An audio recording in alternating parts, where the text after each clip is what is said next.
भोग लगाया तो वो फिर उसमें किसी प्रकार का विषाद नहीं होता है, उसमें फिर वो फिर भोग लग जाने के कारण प्रसाद बन जाता है। उस प्रसाद को फिर आप आराम से पा सकते हो, कोई बुराई नहीं है, लेकिन भगवान को भोग लगा करके सुदामा से भगवान ने कहा यहाँ प्रसाद है, आप पा सकते हो। सुदामा ने पाया। सुदामा एक दिन रुका। इतना सब कुछ देखते हुए भी सुदामा की इतनी इच्छा नहीं हुई कि ज्यादा दिन रुके। बैठ करके वार्तालाप करने लगे। भगवान कन्हैया ने पूछा, तूने विवाह कर लिया मित्र? मैंने ऐसा सुना है। बोले हाँ, विवाह करने की तो मन में नहीं थी, पर माता पिता ने जबरदस्ती विवाह कर दिया। बोले तेरी भाभी को नाम सुशीला है। बोले अच्छा। बोले तूने विवाह कर लिया, मुझे नहीं बुलाया? भगवान ने कहा। तो सुदामा ने कहा, तूने भी तो 16,108 विवाह कर लिया, मैंने ऐसा सुना। तूने भी तो मुझे एक विवाह में नहीं बुलाया। के लिए आई है। सुदामा ने कहा, अपनी है ना? बोले हाँ। बोले पड़ोसी की तो नहीं है? बोले नहीं है। बोले कितनी है? बोले 16,108। सभी रानियों को ब्राह्मण सुदामा से आशीर्वाद दिलाया है, लेकिन दुबलो पतलो ब्राह्मण सुदामा जी दुबले पतले ब्राह्मण थक गए। उन्होंने कहा, तू ही एक काम कर लाला। बोले तू ही आशीर्वाद ले ले, सारी पत्नियों का आशीर्वाद मिल जाएगा। भगवान ने आज ब्राह्मण सुदामा से आशीर्वाद लिया। सुदामा के बगल में पोटली देखी है। बोले मेरी भाभी जी ने मेरे लिए कुछ तो भेजा होगा। उन्होंने कहा कुछ नहीं भेजा, लेकिन वो पोटली थी वो छीन ली। अब जैसे वो पोटली छीनी है, उसको खोल करके देखा, भगवान की आंखों में आंसू आ गए। आज एक बलिष्ठ कपड़ा भी सुदामा के अपने घर का नहीं था। आज एक चावल का कण भी अपने घर का नहीं था। सुदामा को कहा कि अच्छा, भाभी ने मेरे लिए चावल भेजे हैं, खाना तो पड़ेगा। चावल खा रहे। एक मुट्ठी चावल खाया, सुतोल लोक का राज्य सारा सुदामा को दे दिया। दूसरी मुट्ठी चावल खाया।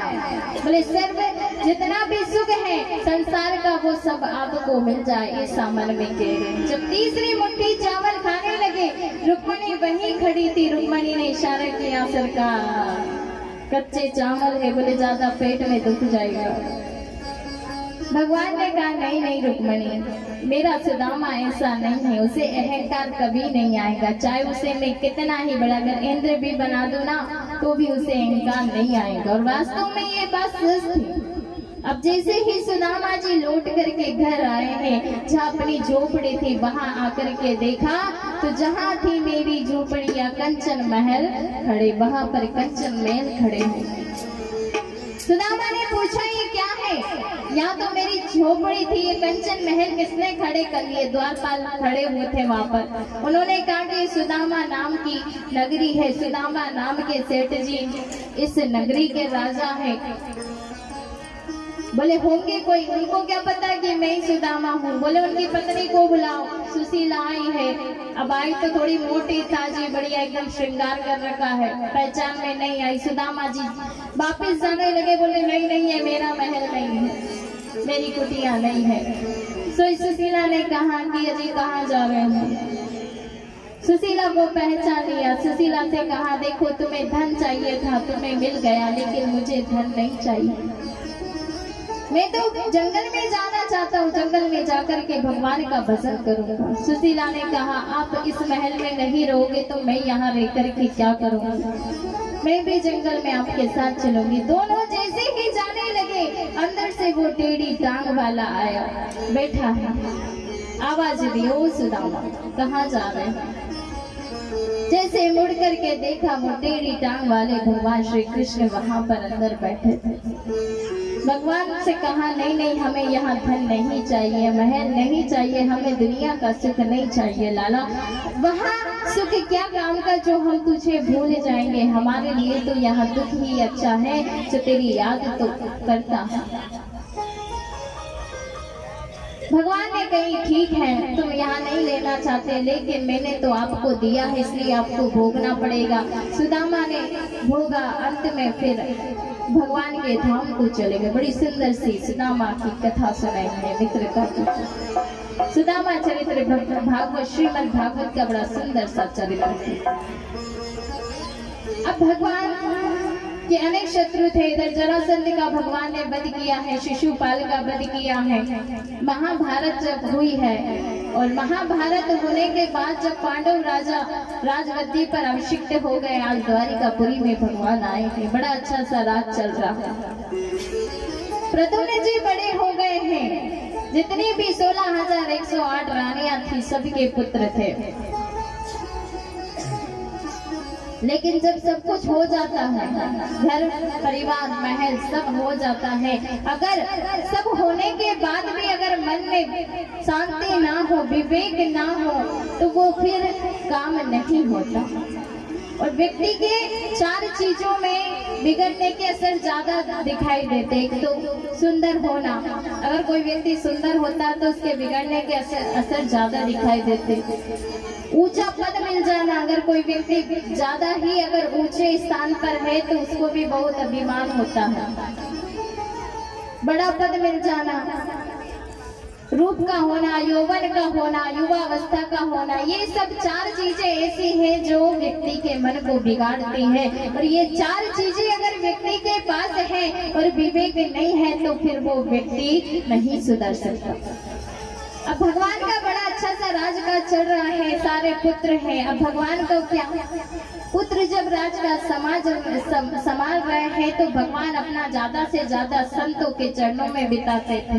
भगवान कहते हैं, मैं संतन को दास, संत मेरे मुकुट बन। भगवान संतों की सेवा करते थे, सत्संग में बैठते थे। अब क्या हुआ कि एक दिन उनके पुत्र थे, उनमें जामवती का पुत्र था सांब। वो थोड़ा स्त्रियों के जैसा लगता था। तो कुछ पुत्रों ने मिलकर के भगवान के ने क्या किया कि हमारे पिताजी को कोई और काम तो यही नहीं, जब देखो तब संतों की चर्चा, जब देखो तब संतों का सत्संग, ऐसा कुछ करते हैं कि पिताजी संतों के संग में जाना छोड़ दे। लेकिन संग करो तो संतों का करो, क्या पता कब मिला दे। हमें संतों का संग करना चाहिए। संत तो बड़े कृपालु होते हैं, दयालु होते हैं। संत की कृपा जिस पर हो जाती है उसे भगवान का दर्शन हो जाता है। अब सांब को जो भगवान श्री कृष्ण थे उनके पुत्रों ने स्त्री बनाया और उसके पेट में एक मूसल रख दिया। अब संत के पास जाकर के खड़ा कर दिया। अब संत के पास जाकर के जैसे ही खड़ा किया, संतों ने देखा कि ये तो सांब है, भगवान श्री कृष्ण का पुत्र है और इसके पेट में मूसल रखा है। और ये सभी कह रहे हैं कि ये एक स्त्री है, इसको जरा देख करके बताइए कि इसके कब पुत्र होने वाला है, पुत्र होने वाला है कि पुत्री। संतों ने भगवान श्री कृष्ण के पुत्रों से कहा, अच्छा हमारा मजाक बनाते हो, मजाक बनाते हो हमारा। आज आपने हमारे साथ अच्छा नहीं किया। ये सांब है, इसके पेट में मूसल रखा हुआ है, लेकिन हम श्राप देते हैं यही मूसल आगे चल करके तुम यदुवंशियों का सर्वनाश कर देगा। ऐसा श्राप संतों के द्वारा मिल गया। आज जीवन में अगर हमें कामना करनी है तो भगवान से मिलने की करो। व्यक्ति कहता है जीवन में शांति कैसे मिले, तो संत कहते हैं कि अपने इच्छाओं को मान लो, जीवन में शांति मिल जाएगी। क्योंकि इच्छाएं व्यक्ति की कभी पूरी नहीं होती है। आज भगवान सबको बराबर देते हैं, एक आस्तिक हो, नास्तिक हो, धार्मिक हो, अधार्मिक हो, सबको भगवान बराबर देते हैं। एक हम ही है जो भगवान को याद करने में हिसाब करते हैं। एक व्यक्ति कहता है क्या हाल कहूँ अपने घर का, सुख तो है लेकिन चैन नहीं। घर बना लिया, सब कुछ कर लिया, लेकिन उनके घर में सुख तो है लेकिन चैन नहीं। व्यक्ति कहता है क्या हाल कहूँ अपने घर का, सुख तो है लेकिन चैन नहीं। और घर में बहू बच्चे हैं, घर में बहू बच्चे हैं, नौकर भी अच्छे अच्छे हैं, लेकिन भोजन भी अच्छे मिलते हैं, लेकिन लेकिन घर में सुख तो है लेकिन चैन नहीं। वो सुख की चीजें तो सारी है लेकिन उस व्यक्ति को चैन नहीं मिलता।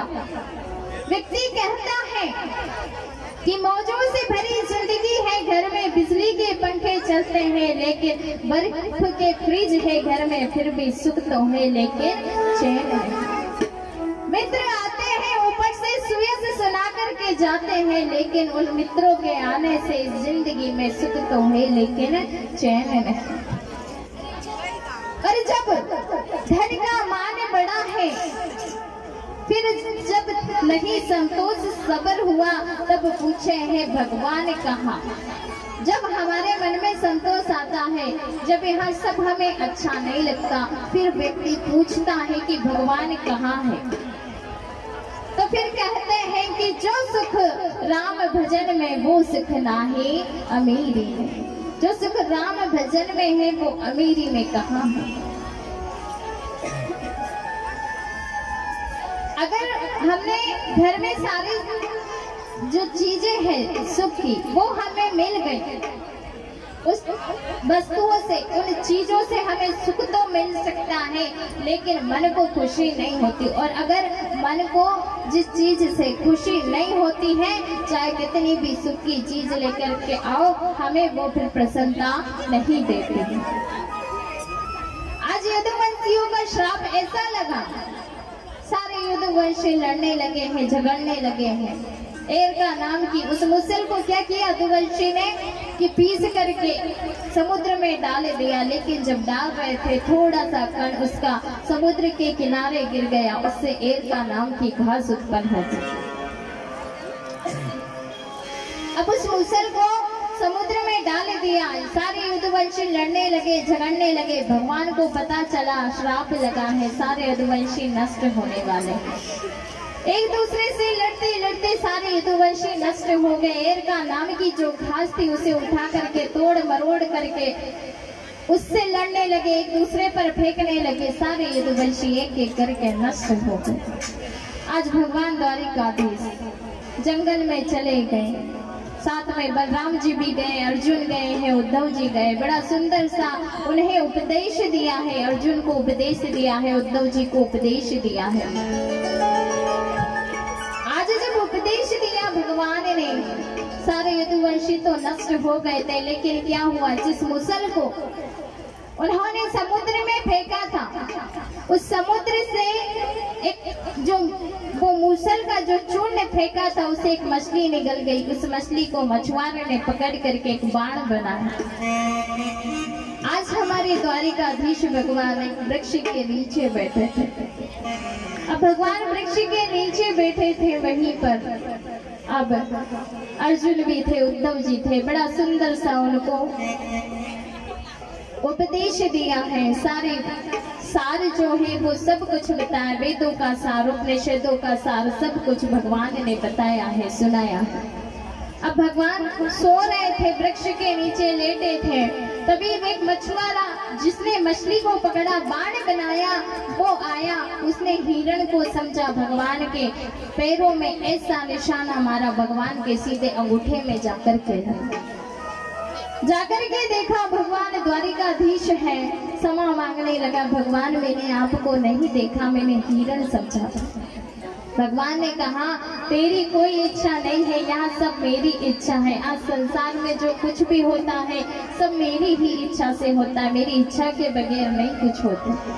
आप क्षमा मत मांगो, जो कुछ भी हुआ है। आज यदुवंशियों का श्राप मिला था, मैं भी यदुवंशी मैं अवतार लेकर के आया था, तो मुझे तो जाना ही था, ऐसा बाण लगाया। आज भगवान जब जाने लगे, आज सारे देवता खड़े हो गए हैं, फूलों की वृष्टि कर रहे हैं, अपने आंखें खोल करके पलके पकड़ करके देख रहे हैं कि भगवान कहाँ जाते हैं।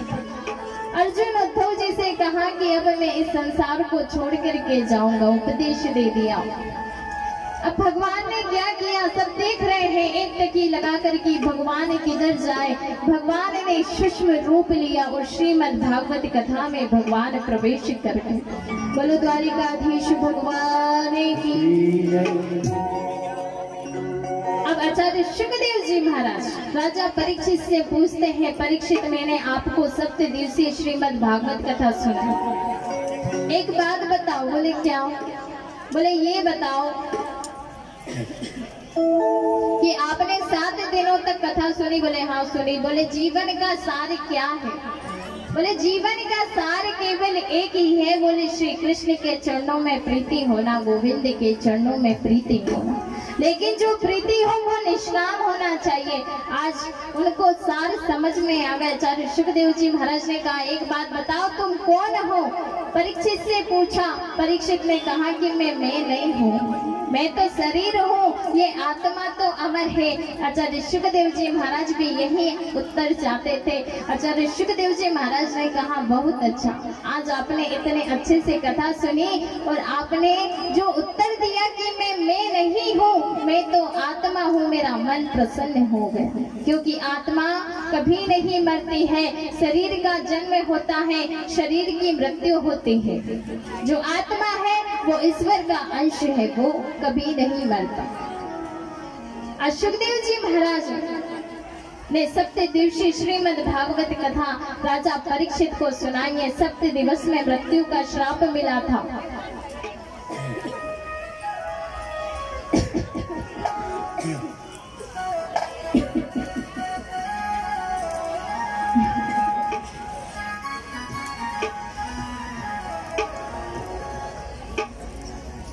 आचार्य शुकदेव जी महाराज राजा परीक्षित से कहते हैं,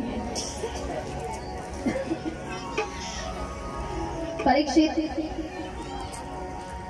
आज आपने सप्त दिवसीय श्रीमद् भागवत कथा श्रवण की।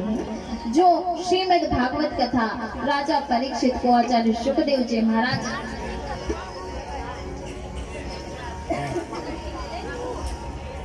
आवाज की तरफ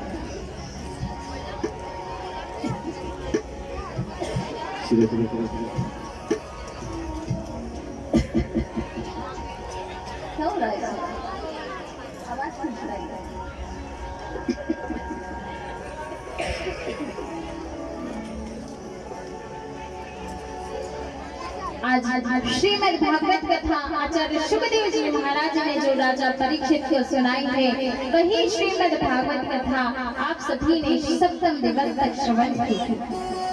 और जीवन में मुक्ति को पाना है तो श्रीमद् भागवत कथा सुनना चाहिए। और जीवन अगर आपको जीना है तो श्री राम कथा जीवन में लाना चाहिए। बड़ी सुंदर से श्रीमद् भागवत कथा आचार्य शुकदेव जी महाराज ने सुनाई। अब राजा परीक्षित से कहा कि अब तक्षक ना गाएगा, लेकिन राजा परीक्षित तो अपना शरीर छोड़ करके पहले ही भगवान के लोक को चले गए। उनका तो केवल शरीर वहां पर पड़ा हुआ था। आचार्य शुकदेव जी महाराज जाकर के वापस निर्गुण ब्रह्म की समाधि में लीन हो गए। और राजा परीक्षित को तक्षक नाग जो था वो आकर के काटने लगा। उनके पैरों के अंगूठे में उसने काटा और चला गया। लेकिन राजा परीक्षित ने तो जब से कथा सुनी, आचार्य शुकदेव जी महाराज निर्गुण ब्रह्म की समाधि में लीन होने चले गए, तभी अपना शरीर छोड़ करके चले गए। अपनी आत्मा जो भगवान के चरणों में लगा दी। शरीर को काटा तक्षक नाग ने और अपने लोक को चलाया। बोलो वृंदावन बिहारी लाल की। जैसे तू आएगा वैसे ही जाएगा, तू ले ले तू ले ले तू ले ले राधा नाम तेरा जीवन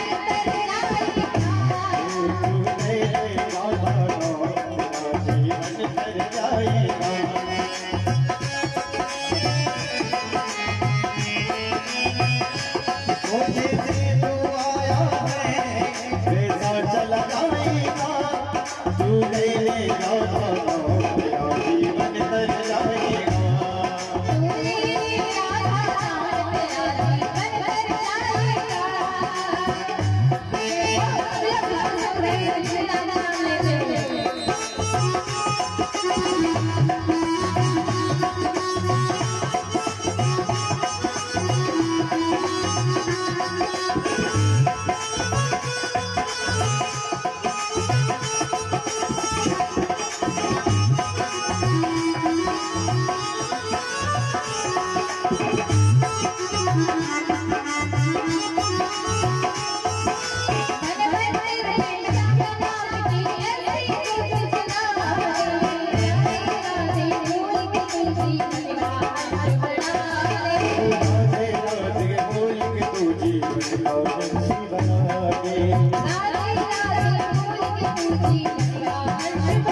जीवन में हम श्री राधा नाम लेंगे तो भी हम भव सागर से पार हो सकते हैं, क्योंकि राधा और कृष्ण दोनों एक हैं।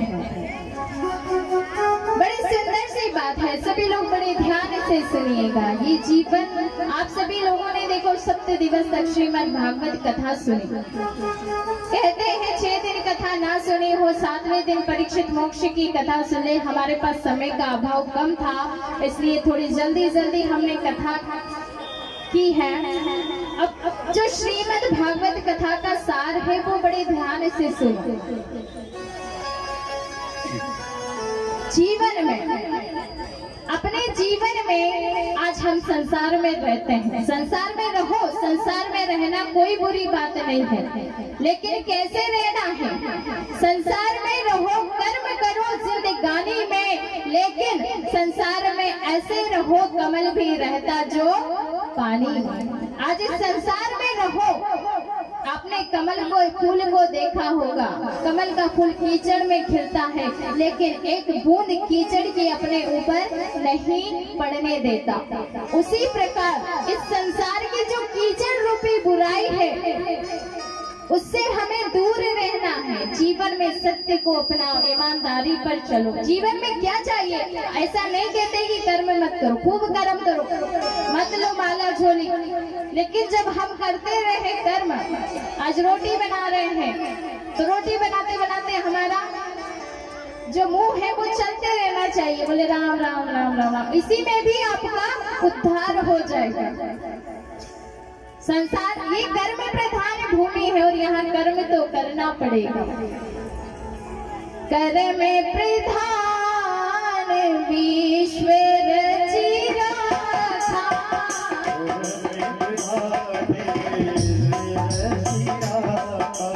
कर्म प्रधान विश्व रचिया था,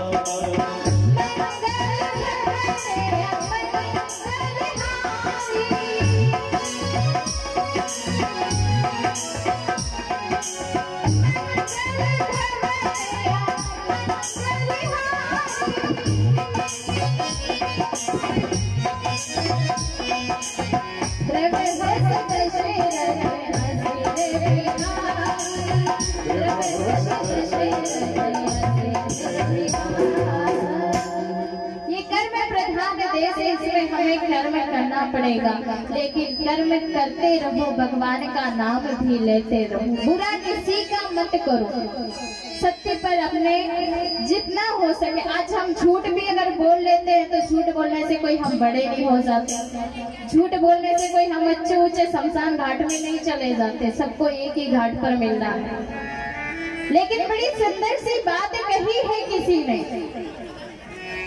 कि वक्त देता है प्रभु उनको जिसकी किस्मत खराब होती है, जिनकी किस्मत अगर खराब होती है, क्योंकि यह जो जीवन का लेखा जोखा है ये भगवान लिखते हैं। कर्म की रेखा न्यारी बिघना तारे पर नहीं तरे, कितना ही इसको टारो आप, लेकिन जो लिखा है वो आपके समक्ष होगा और वही होकर रहेगा, चाहे कितना भी आप अपनी मनमानी कर लो, क्योंकि प्रारब्ध पहले बन्यो पाछे बन्यो शरीर, तुलसी चर्चा राम की तो क्यों न भजे रघुवीर। आप कहीं भी होगे आपका प्रारब्ध वहां पर पहले आ जाएगा और जो होना है वो होकर के रहेगा। आप कितनी कोशिश कर लो अपनी रेखा टालने की, पर वो नहीं करेगी। तो क्यों हम किसी का बुरा करें, क्यों ना इससे अच्छा हम सत्य पर चले, भगवान का नाम ले। तो कहते हैं कि बख्श देता है प्रभु जिनकी किस्मत खराब होती है, पर वहाँ हरगिज नहीं बख्शेगा जिसकी नीयत खराब होती है। जिसकी नीयत खराब होगी उसे भगवान कभी नहीं बख्शेगा। ना तेरा एक होगा ना मेरा एक होगा, ना तेरा एक होगा ना मेरा एक होगा, ना तेरा लाख होगा ना मेरा लाख होगा, ना तारीफ तेरी होगी ना तारीफ मेरी होगी, ना तारीफ तेरी होगी ना तारीफ मेरी होगी। सबको एक ही शमशान घाट पर मिलना। कौन से घाट पर? शमशान घाट पर। कुछ नहीं होना, सब एक जैसे है, तो क्यों ना हम अच्छे से अपना जीवन जिए। जो ब्रांडेड करने वाले लोग हैं, ब्रांडेड वाले लोग बुरा मान जाते हैं, लेकिन बुरा मत मानिए। जिंदगी भर ब्रांडेड करने वाले लोगों याद रखिए, कफन की कोई ब्रांड नहीं होती। आज हम 25 जोड़ी कपड़ा आयरन करके रखते हैं, आज वो कपड़ा खरीद लेते हैं, कल काम आएगा।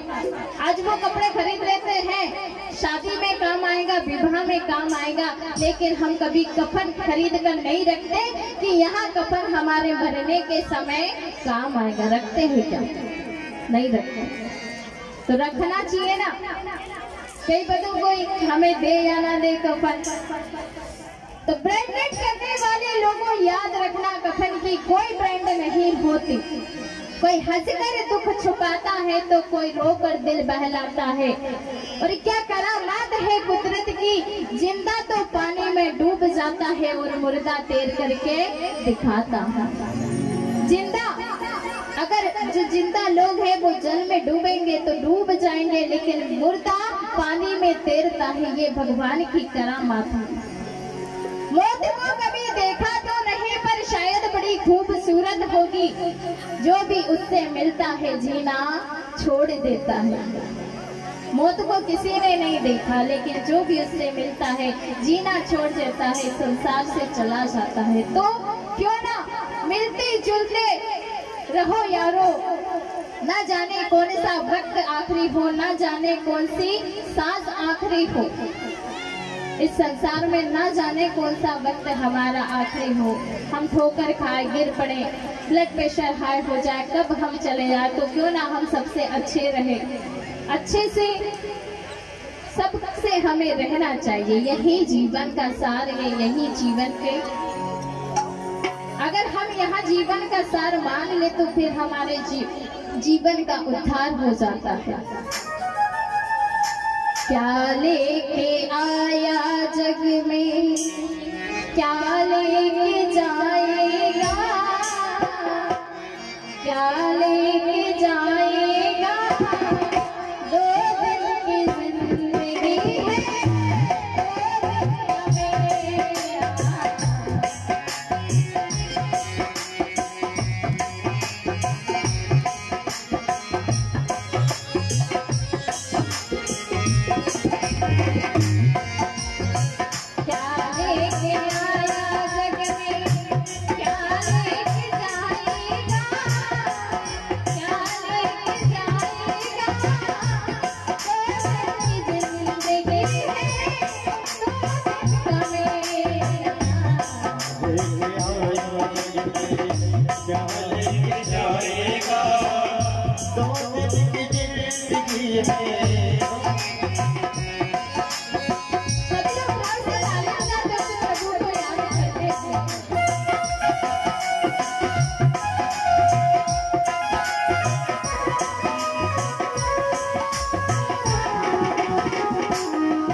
और वो दवाई कौन सी है? वो है हमारे भगवान कृष्ण के नाम की दवाई, लेकिन उस दवाई को क्या करना पड़ेगा? उसे दबाकर हमारी जिह्वा पर हमें लाना पड़ेगा। जब हम जिह्वा से राम राम कृष्ण बोलेंगे तब कहीं जाकर के हमारा भगवान हमारी सुनेगा। और कोई दुनिया में दवाई नहीं है, आपको दुख है तो केवल एक ही दवाई है। कौन सी? लाखों दुखों की एक दवाई,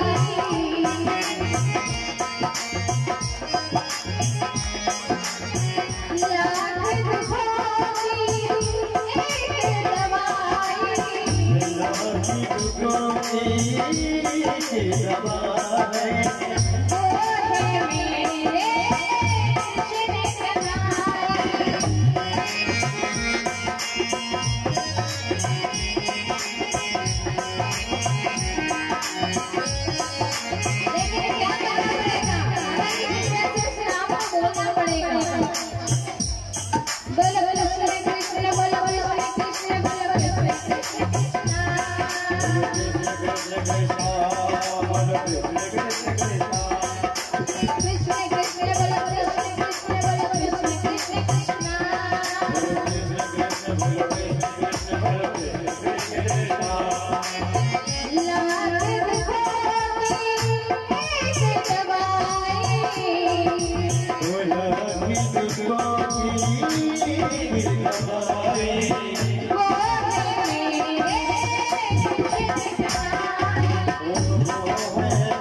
है, यह जीवन का परम सार है। आज सप्तदिवसीय जो श्रीमद् भागवत कथा सुनी है, जिस प्रकार गंगा नदी नदियों में श्रेष्ठ है, जिस प्रकार गंगा नदी नदियों में श्रेष्ठ है, उसी प्रकार यहाँ श्रीमद् भागवत कथा सब पुराणों में सर्वश्रेष्ठ है। इसे श्रीमद् मुकुट शब्द से अलंकृत किया गया। श्री राधा रानी के चरण हमारे श्रीमद् भागवत कथा के स्वरूप है। यह जीवन का सार है और यही जीवन का परम तत्व है। इसमें भगवान श्री कृष्ण समा गए हैं। हमें मुक्ति पाना है तो इससे अच्छा और कोई ज्ञान यज्ञ हो ही नहीं सकता। और भगवान कृष्ण का नाम हमें निरंतर जपना चाहिए। आज बड़ी सुंदर से श्रीमद् भागवत कथा आचार्य सुखदेव जी ने सुनाई तो राजा परीक्षित का मोक्ष हो गया। बड़ी सुंदर से परीक्षित मोक्ष की कथा श्रवण करवाया। आज जीवन में केवल भगवान का नाम ही काम आएगा। बड़ी सुंदर सुंदर सी कथा अपने सप्त दिवस में सुनी थी। 3 बार हम भगवान के नाम का स्मरण करेंगे। इसके बाद भगवान जो श्रीमद् भागवत कथा है उसका अंतिम श्लोक का गान करेंगे। फिर हमारे यहाँ पर महा आरती होगी पूर्णाहुति के बाद। इसके बाद महाप्रसाद। तो एक बार सभी लोग मेरे साथ दोनों हाथों को उठाते हुए हरे राम हरे कृष्णा 3 बार बोलेंगे। और यही जीवन का सार है, यही जीवन का परम तत्व है। एक बार सभी प्रेम से जयकारा लगाओ। पहले वृंदावन बिहारी लाल की। और अपने हाथों को ऐसे रख करके 3 बार मेरे साथ हरे राम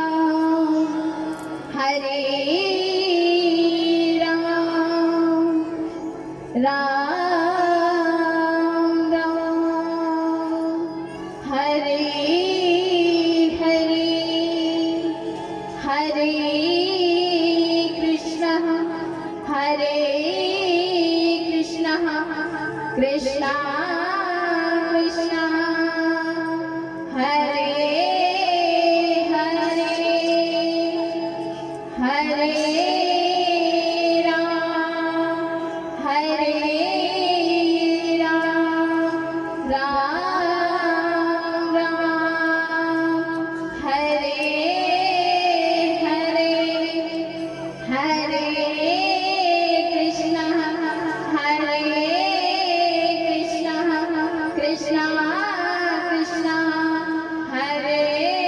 हरे हरे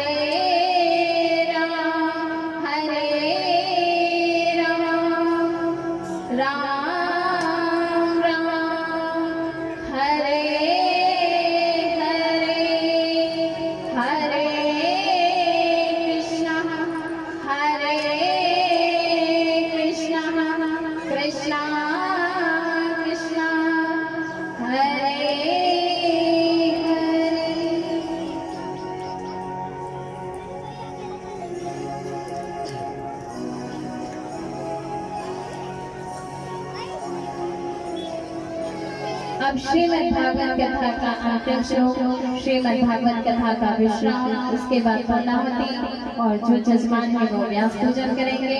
इसके बाद महाआरती और जितने भी लोग हैं सभी जो महाप्रसादी होगी उसको लेकर के जाएंगे। कोई भी बिना महाप्रसादी के नहीं जाएगा। नाम संकीर्तनम सर्व पाप प्रणाशनम। सभी यजमान वहाँ पहुँचे।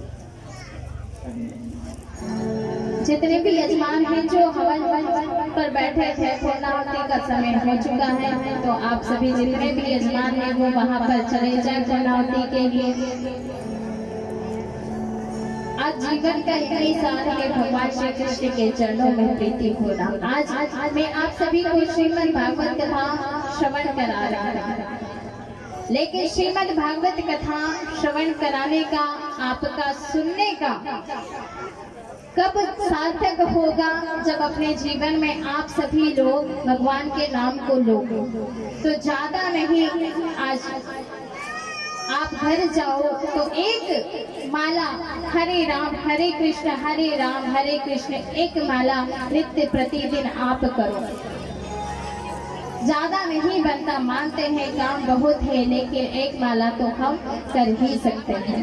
यही जीवन का सार है, यही जीवन का परम तत्व है। आज श्रीमद् भागवत कथा पितृ मोक्ष में हमने की है। आज बड़ी सुंदर सी कथा का आप सभी ने लाभ प्राप्त किया है। आज हमारे जो मार साहब है अकाल बख्श जी मार साहब, उनके तत्वाधान में आज हमने यहाँ श्रीमद् भागवत कथा की है और श्रीमद् भागवत कथा का लाभ जितना हो सके उतना आप सभी लोगों ने भी लिया है और हमें भी श्रवण कराने का लाभ मिला है।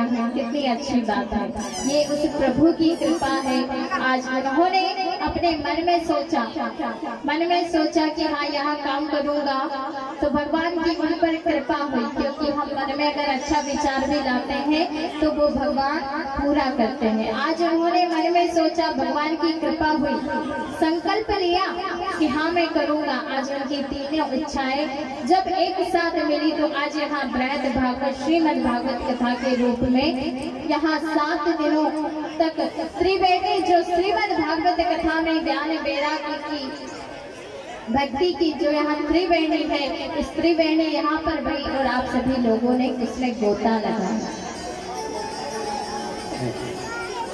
जितने भी यजमान है सभी लोग पुण्याहुति के लिए पहुंच जाएं।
मैं लोग भी नाचो भैया तो हृदय गयोरी नदिला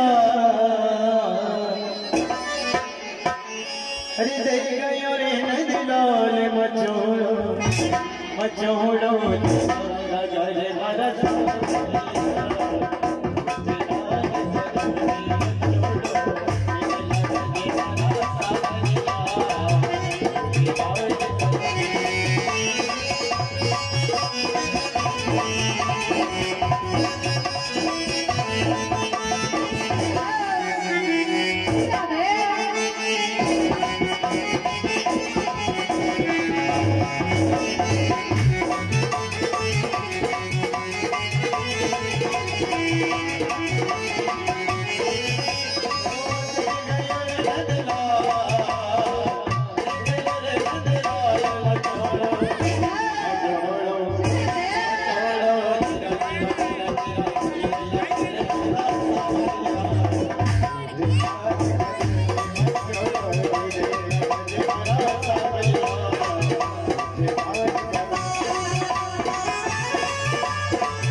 हाथ में बसुरिया साबरी सूरतिया पूरी घुंघराले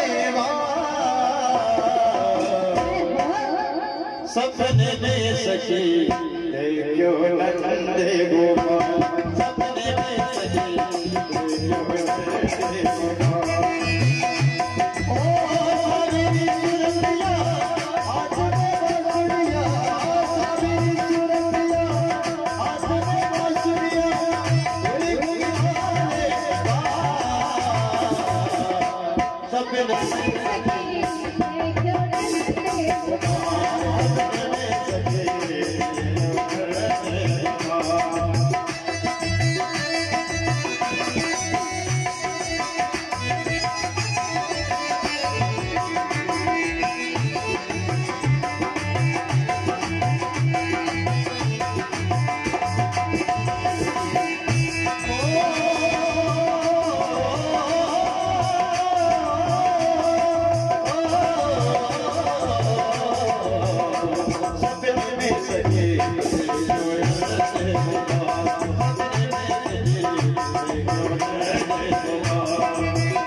लुक को चुप को बने गई उम्र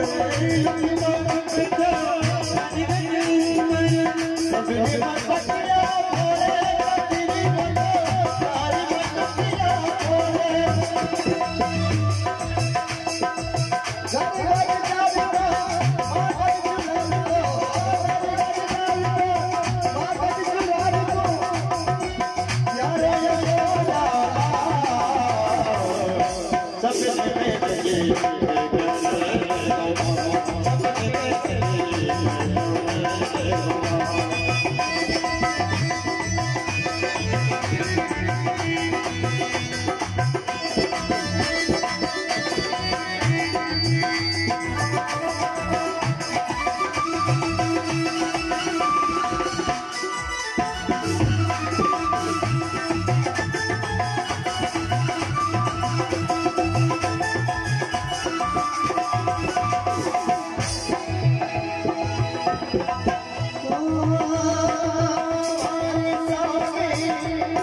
सारी बतिया बोले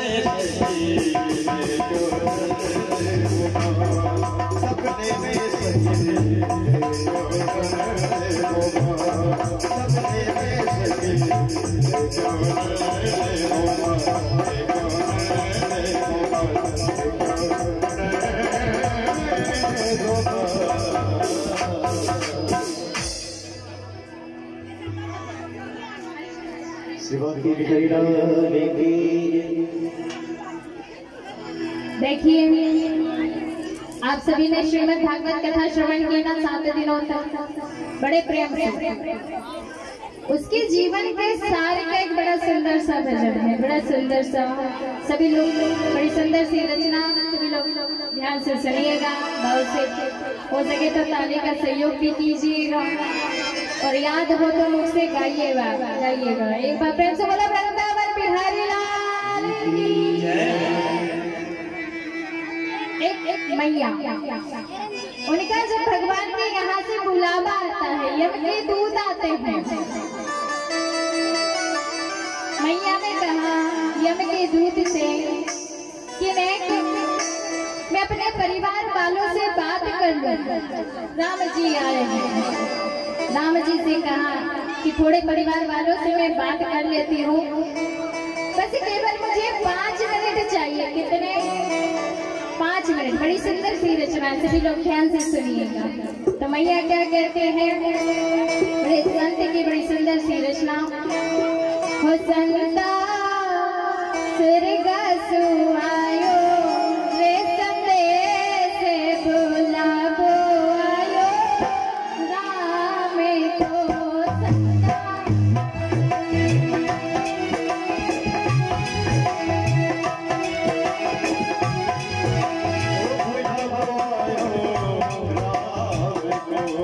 संता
पोते से कहते हैं जो किसी दादा कहते हैं अपने पोते से बड़ा प्रेम करते हैं तो कहते हैं जो तो मैंने रखा तो